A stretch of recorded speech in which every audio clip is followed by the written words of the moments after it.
Hi, Lane! Wow, airplane. Ready na si Lane mag-Hong Kong. Ate Katie, Kuya Liam. Ayan, dami namin dalang luggage. Gusto nyo na sumakay na airplane. Yeah, later pa. Mamaya pa airplane.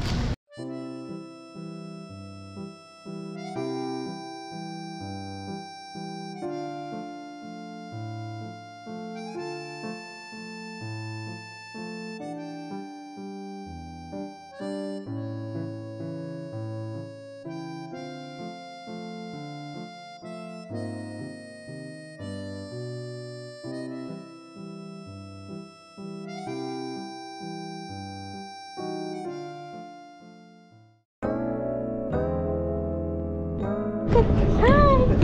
A so happy baby. We're here in Hong Kong.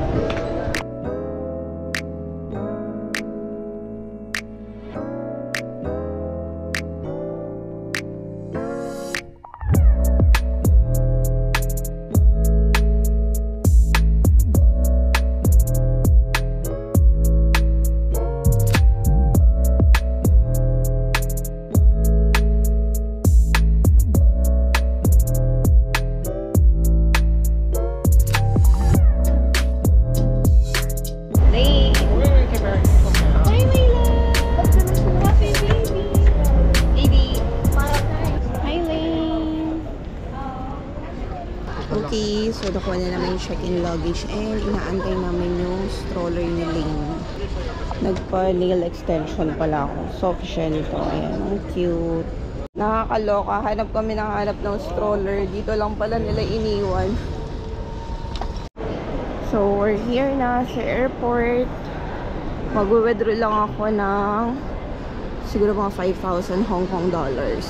Basta ang budget namin, pocket money namin is 50,000 pesos. A few moments later. Okay, so room tour tayo. Nasa 21st floor kami. Mas maganda tong room na nakuha namin. Pati CR. Ayan. Walang bathtub, pero mas gusto ko to na may shower area. Tapos nasa kabilang room lang sila. Iyan. Twin bed siya. And grabe yung view. Binaba ko lang yung cortina, pero ayan siya. Ang laki. Ang ganda ng view.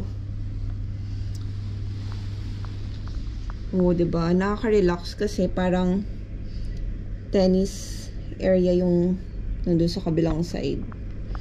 Gutom na kami sa kaantok na antok. And then on this side, eto naman, ayan siya. Wala nga lang tong cabinet. Eto sinara ko din, pero ang ganda nito mag-get ready with me. Nasa harap lang namin yung Times Square na mall. Ayan. Ayan yung Times Square. Grabe. Nagko-problem pa sa debit card ko. So, kailangan namin mag-withdraw ulit.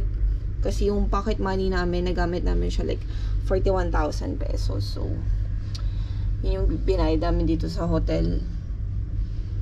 Ayan. And then may free water, coffee. Dito din kami nagstay nung nag-Hong Kong kami. Pero mas bet ko talaga yung room na to. Para siyang yung room ko nung nag-Taiwan ako mag-isa. Ganitong-ganito yung style as in. And then may TV pala dyan. And then chandelier. Ayan. Si Katie yung kasama ko sa room. Hi the kids. First Hong Kong nila. Ayan. As promised, mag-Hong Kong kami with the kids. So dito to sa Best Western Causeway Bay. Super gutom na kami. Ayan. Hi Lee! Katie! Happy birthday! Lane! Happy birthday. One chai colon. Lamig, grabe. So, it's our first day here in Hong Kong and naghanap kami ng mga kainan kasi last kain namin, umagang-umaga pa sa Tabaking. Nung nasa airport kami. Grabe lamig ngayon dito sa Hong Kong. So, naligo lang kami after namin mag-check-in. And 9 days kami dito. Bukas na sa Disneyland kami. So, mag-withdraw kami and magla-late lunch. Pero 3 PM pa lang naman. Sama si Liam, saka si Katie.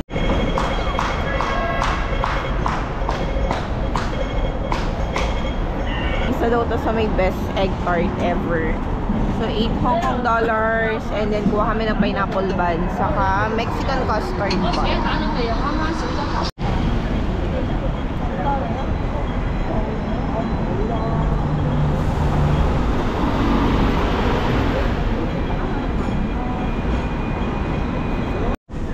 So, nag-order kami ng bucket na 6 piece and then meal. Magagala kami ni Katie. Bumalik na sa hotel sila Brian. Magmamall kami and then maghahanap kami ng mga skincare and beauty shop. May nakita kami dito mga ganyan. And ito yung gusto kong bilhin sa Disneyland. Actually, nakita ko to sa airport before nung pauwi na kami. Pero mas pinili ko yung tumbler. And sobrang cute nyo. Oh. So, tatanong natin kung magkano yung coin or something. Tapos try natin kumuha. Okay, gumagala kami ni KD at yung Times Square. Malapit lang siya sa hotel.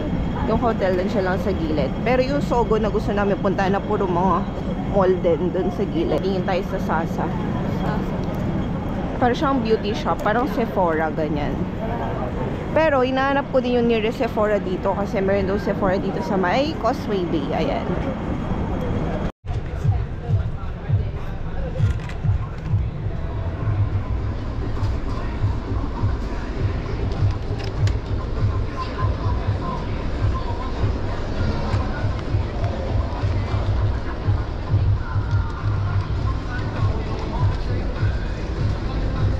Cute. How much? 30. 30. Cute TV. Para sa phone. Oo. Oo, sa camera. Cute. Hindi namin alam kung saan kami napadpad ni Katie. Pero may mga tindang mga ganyan. Parang siyang small Changian dito sa area ng Causeway Bay. And sobrang cute ng mga tinda nila. $30. 30 Hong Kong dollars. Ito kayo yung cute to. Mga handmade.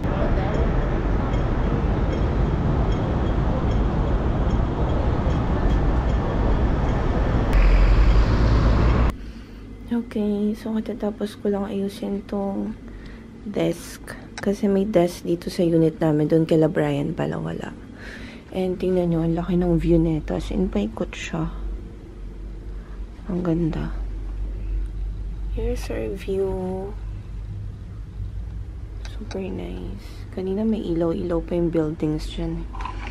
Anyway, so i-close na natin siya kasi bukas ng umaga maliwanag na yan.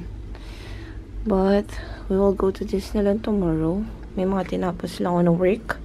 Like mga edit-edit. Sinayos ko na din yung bag ko. And then makeup stuff. Yung luggage namin ni Katie, ayun na siya. Tulog sila. Si Liam dito na nakatulog kasi nakatulog ako dun sa kabilang room. Actually, okay naman tong unit dito sa Best Western. It's just that wala silang cabinet. Yung kay Brian kahit pa paano may space. Eto, ayun lang siya. Tapos medyo luma na talaga yung like yung mga ganyan. But overall, yung room, cleanliness, eto parang na-paint na nga siya, na-repaint na. Same room pala yung pinag-stayan namin. Yung pinag-i-stayan ni Brian, yun din yun. So, ayan, tulog na yung dalawa. Hindi ko alam kung saan ako higa. Hindi ko kasi kaya na hindi mag-sleep dito. Sabi ni Brian, doon na lang din ako kasi nga si Lynn, hindi pa siya natutulog. Gusto ni Lynn katabi ko. Pero antok na ako. Ang problem kasi, hindi ko kaya na iwanan tong silang dalawa lang dito. Baka kasi lumabas. Eh, ilalak na din namin yung door. Saka, pag sila lang nandito, hindi ko malalak yun. Walang maglalak nun. So, this is a twin size. Katapat naman yung Crown Plaza. Ayan siya. Ayan. And then, ito yung view. Tapos, na-ready ko na din yung isusot namin for tomorrow sa Disneyland. Ito, nabili ko siya sa, sa Green Hills. $6.50 lang. It reminds me of yung jacket ko sa Zara na nasa 3,000. Ayun siya. Tapos bumili lang ako doon ng mom jeans yung tawag nila. Super nice na ito. 1.2 lang sa Green Hills din. Parang siya, hindi ko alam pero may brand siya. Zara yung nakalagay doon sa etiketa niya. Anyway, so that's it. Yun pa pala salamin. Wala akong nakitang salamin kundi yung nasa CR lang. It's already 12:35 a.m. March 15. So ating gabi na. Good night!